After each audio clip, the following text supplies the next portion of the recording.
Israel has announced it will reopen the Rafah border crossing between Gaza and Egypt in the next few days as part of the U.S.-brokered ceasefire. According to the World Health Organization, at least 16,500 sick and wounded people need to leave Gaza for medical care. However, the border will only open in one direction, for Palestinians to exit. Since the ceasefire began, at least 347 Palestinians have been killed in Gaza and 889 injured, according to the Gaza Health Ministry. In one recent incident, 2 children were killed by an Israeli drone for crossing the so-called yellow line, which isn't always well marked. The children were brothers Fadi and Juma Abu Asi, the older of whom was 10 years old. They were gathering firewood for their disabled father. The Israeli military acknowledged the strike, saying, quote, the Air Force eliminated the suspects in order to remove the threat, unquote. Palestinians report Israeli forces continue to cross the yellow line on a near-daily basis. This week, a coalition of 12 Israeli human rights groups concluded in a new report that 2025 is already the deadliest and most destructive year for Palestinians since 1967. On Monday, Israeli forces killed 2 teenagers in the West Bank in separate attacks as they carried out raids across the territory.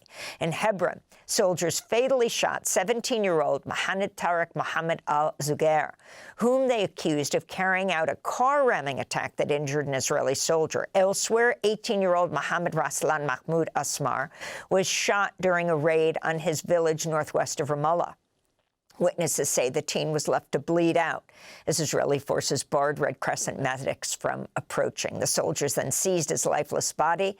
Last week, the UN reported more than 1,000 Palestinians have been killed by Israeli settlers and soldiers in the occupied West Bank and East Jerusalem since October 7, 2023. This is Jeremy Lawrence, spokesperson for the UN High Commissioner for Human Rights.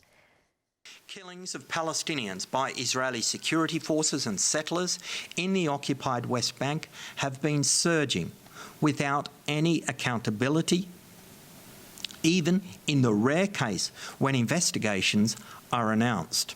Our office has verified that since the 7th of October 2023 and up until the 27th of November of this year, Israeli forces and settlers killed 1,030 Palestinians in the occupied West Bank, including East Jerusalem. Among these victims were 223 children. For more, we're joined in Ramallah in the occupied West Bank by Sari Bashi, an Israeli-American human rights lawyer, former program director at Human Rights Watch. Her piece for the New York Review of Books is headlined Gaza, the Threat of Partition. She co-founded Gisha, the leading Israeli human rights group promoting the right to freedom of movement for Palestinians in Gaza. Sari, welcome back to Democracy Now! Let's begin with the latest breaking news that Israel in the next few days will open the Rafah border crossing, but only for Palestinians to go one way, out. What is your response? So obviously people need to leave. You mentioned the numbers of thousands of patients waiting to leave. There are also students who have been accepted to universities abroad. This is after all of Gaza's universities have been destroyed. So it's half good news. But the bad news is that the Israeli announcement that it will not allow people to return to Gaza validates the fears that many have, that the ceasefire plan, the American plan, and the Israeli plan is essentially to continue the ethnic cleansing of Gaza. So in Trump's ceasefire plan, he committed to allowing Palestinians to return to Gaza, but that's not what's happening on the ground. There has been no construction authorized in the half of Gaza where Palestinians actually live. There has been no ability for people to come back home, and there are people who want to come back home. And life in Gaza is nearly impossible for people because of very, very bad conditions. 81% of buildings have been destroyed. People are living in tents that are now flooding in the rain. And it is very difficult to get construction and other materials approved by the Israeli authorities. Sorry, there have also been reports of secret evacuation flights from Gaza. Who is running these flights and who determines who goes on those flights? I mean, that's part of the problem. early in the war, the Israeli government created what it calls the Voluntary Immigration Administration, which is a secret, non-transparent government body that is supposed to encourage people from Gaza to leave and make it possible for them to do so. There has been almost no transparency about what that organization is doing.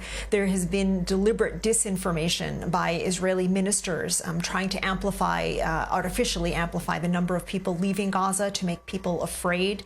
And there have been persistent reports about people paying large sums of money in order to leave. And that is after they've reportedly been asked to sign commitments not to return. On the other hand, there is a very clear statement in the Trump peace plan, which was incorporated into a UN Security Council resolution, that people in Gaza are to be allowed to return home. And it's perhaps not surprising that following the Israeli announcement this morning that Rafah crossing would be opened for exit only, the Egyptian government reportedly issued an objection and said no. It reminded us that the U.S. had promised that people in Gaza would be allowed to come home as well. And could you talk some about the situation in the West Bank, as we've reported these constant attacks by settlers and the military? What's been the position of the Israeli government on this, and what role have the military played in these attacks? I mean, the concern is that the violence in Gaza, the violence in the West Bank, it's not random. It's directed toward ethnic cleansing. It's directed toward getting Palestinians to leave. Certainly that's the case in Gaza, and the devastation and violence there are at a much higher scale than in the West Bank. But in the West Bank, too, just this year, we've had 2,000 Palestinians forcibly displaced from their homes through a combination of demolitions as well as settler violence. Every single day, Palestinians are injured or their property is damaged by settler attacks. And to be clear, settlers are Israeli civilians who have been unlawfully transferred to the occupied West Bank by the Israeli government and have been taking over land that belongs to Palestinians. In the last 2 years, they have become increasingly emboldened in attacking Palestinians, taking over their olive groves, their flocks, stealing, throwing firebombs into their homes, to the point where, according to the UN, in 2025, 1,000 Palestinians have been injured by settler attacks. This is decentralized violence, but it is also state-sponsored violence. It is the government who put those settlers in the West Bank unlawfully, and quite often this violence takes place when Israeli soldiers either stand nearby and do nothing or even participate. A very ultranationalistic, messianic ideology has been infiltrated into the Israeli military, where you have soldiers whose job it is to protect everybody, including Palestinians, who are also settlers. And on the weekends, they come out in civilian clothing and attack and sometimes even kill Palestinians. And what about the Jewish and Israeli Jewish activists who stand alongside Palestinians to prevent the olive harvest from being destroyed, to prevent people from being attacked, the response of the Israeli military and the settlers? You know, it's an indication of just how badly things have gotten, how many red lines have been crossed, because it used to be that Jewish settlers would be reluctant to attack Jews because their ideology is racialized. They believe that they are acting in the name of the Jewish people. But recently, they have attacked Israeli Jews as well, when Israeli Jews have come to accompany and be in solidarity with Palestinians. So we just finished the olive harvest season. It's a very important cultural and also economic event for Palestinians. And this year it was particularly violent, with Israeli settlers attacking people as they tried to harvest, cutting down and burning down trees, intimidating people.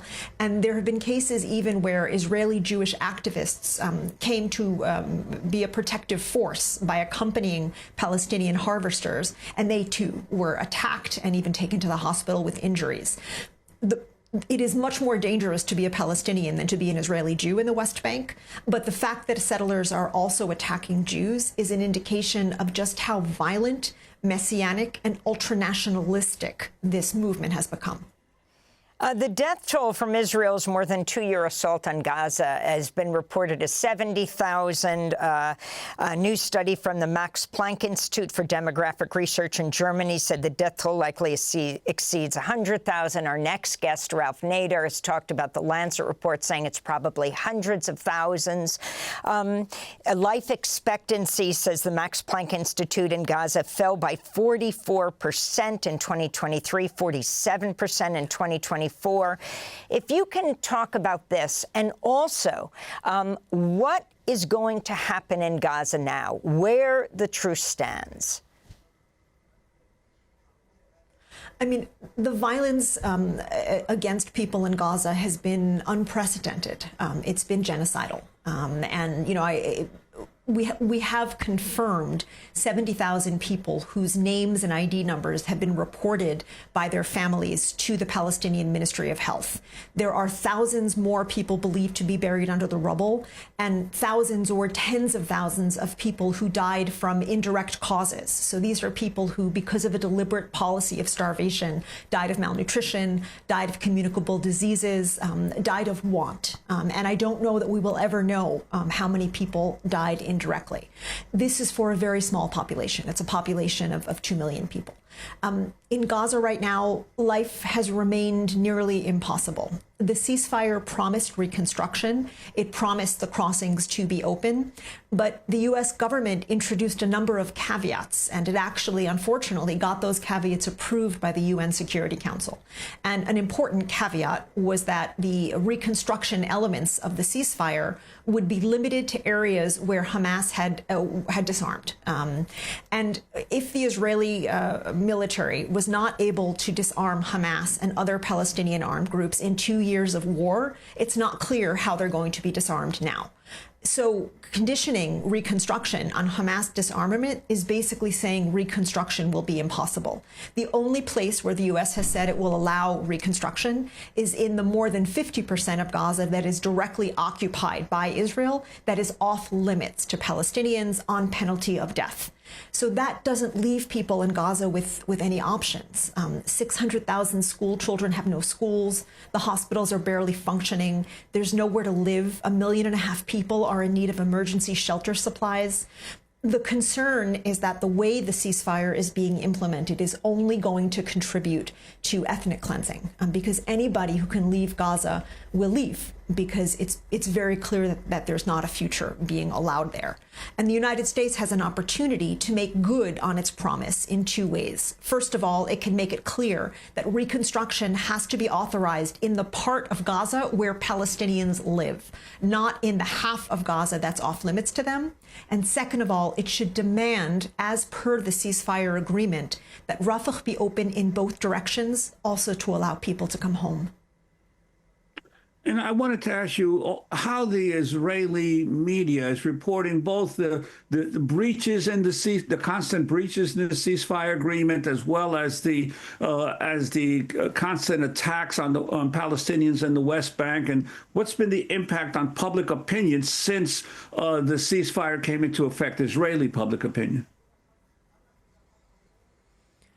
You know, I'm very sorry to say that there's been a long-term trend of the Israeli media becoming more nationalistic and less critical, and that's been matched by a number of government moves to co-opt and take over both public and private media. So particularly since October 7th, 2023, the Israeli media, with a few notable exceptions, has been reporting government propaganda uncritically. So what you will hear in the Israeli media is that suspects were shot in Gaza for crossing the yellow line or approaching troops. You won't hear that those suspects were 10 and 12-year-old boys who were collecting firewood, and that under international law, you can't shoot children because they cross an invisible line. In the West Bank, you will hear that terrorists were taken out when you mean ordinary civilians who were trying to harvest their olive trees. Haaretz and a few other media outlets have been offering a different view of what's happening, a more realistic view. But right now, many Israelis choose not to see what's happening either in the West Bank or Gaza. And interest in what's happening in Gaza has gone way down since the majority of Israeli hostages have been freed. Thanks for watching Democracy Now! On YouTube. Subscribe to the channel and turn on notifications to make sure you never miss a video. And for more of our audience-supported journalism, go to democracynow.org, where you can download our news app, sign up for our newsletter, subscribe to the daily podcast, and so much more.